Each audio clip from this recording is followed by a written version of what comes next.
ಸರೋಜಿನಿಮಹಿಷಿ ವರದಿ ಜಾರಿಗಾಗಿ ಆಗ್ರಹಿಸಿ ಎಂದು ಕನ್ನಡಪರ ಸಂಘಟನೆಗಳು ಕರ್ನಾಟಕ ಬಂದ್ಗೆ ಕರೆ ನೀಡಿದ್ದು ನಾವು ಕೂಡ ಹೋರಾಟಕ್ಕೆ ಬೆಂಬಲ ಕೊಟ್ಟಿದ್ದೇವೆ ಎಂದು ಶಾಸಕ UTKHADER ಹೇಳಿದರು. ಅವರು ಮಂಗಳೂರಿನಲ್ಲಿ ಮಾಧ್ಯಮದವರೊಂದಿಗೆ ಮಾತನಾಡಿ ಸರೋಜಿನಿಮಹಿಷಿ ವರದಿ ಜಾರಿಗೆ ತರಲು ರಾಜ್ಯ ಸರ್ಕಾರ ಈ ಬಗ್ಗೆ ಗಂಭೀರ ಚಿಂತನೆ ನಡೆಸಬೇಕಾಗಿದೆ. ಯಾವುದನ್ನು ಅನುಷ್ಠಾನ ಮಾಡಕ್ಕಾಗಲ್ಲ ಎಂದು ಹೇಳಲೆ. ರಾಜ್ಯದ ಯುವಕ ಯುವತಿಯರಿಗೆ ಉದ್ಯೋಗ ಸಿಗಬೇಕಲ್ವೇ? ರಾಜ್ಯ ಸರ್ಕಾರ ಕೂಡಲೇ ಚರ್ಚೆ ನಡೆಸಲೆ. ಕನ್ನಡಪರ ಸಂಘಟನೆಗಳ ಬೇಡಿಕೆ ಈಡೇರಿಸಬೇಕು ಎಂದು ಶಾಸಕ ಖಾದರ್ ಹೇಳಿದರು. ಕನ್ನಡ ಪರ ಸಂಘಟನೆಗಳು ಇವತ್ತು ಸರೋಜಿನಿಮಹಿಷಿ ವರದಿಗೆ ಸಂಬಂಧಪಟ್ಟಾಗೆ ಬಂದ್ ಕಾರ್ಡ್ ಕೊಟ್ಟಿದ್ದಾರೆ.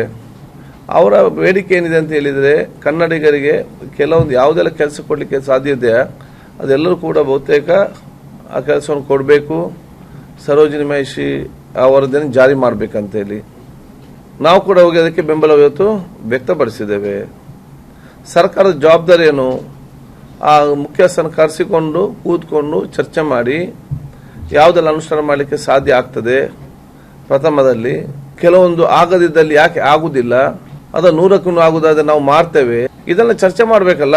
ಯಾರಿಗೆ ಕೇಳ್ತಾ ಇದ್ದಾರೆ? ಕರ್ನಾಟಕ ರಾಜ್ಯದ ಯುವಕರಿಗೆ ಯುವತಿಯರಿಗೆ ಶಿಕ್ಷಣದ ಉದ್ಯೋಗ ಕೊಡಬೇಕಂತ ಕೇಳುವಂತ ವಿಚಾರ ಅಲ್ವಾ? ಆಗಲೇಬೇಕಲ್ಲ. ಇದಕ್ಕೆ ಗವರ್ಮೆಂಟ್ ತಕ್ಷಣ ಚರ್ಚೆ ಮಾಡ್ಕೊಂಡು ಕೂತ್ಕೊಳ್ಬೇಕು. ಇದರಲ್ಲಿ ಅವರ ಬೇಡಿಕೆಯಲ್ಲಿ ಏನು ಕೂಡ ತಪ್ಪಿಲ್ಲ, ಆದ್ರೆ ಚರ್ಚೆ ಮಾಡ್ಲಿಕ್ಕೆ ಆಗುದಿಲ್ಲ ಅಂತ ಸರ್ಕಾರ ಆಗುದಿಲ್ಲ ಅಂತ ಹೇಳಿದ್ರೆ ಇದರ ಅರ್ಥ ಏನು? ಸುರುವೇಲಿ ಕಂಪನಿಗಳನ್ನ ಮಾಡ್ತೇವೆ, ನಮ್ಮ ಸರ್ಕಾರ ಸಮೇತ ಕಂಪನಿ ಒಂದು ಕೂಡ ಇಲ್ಲ.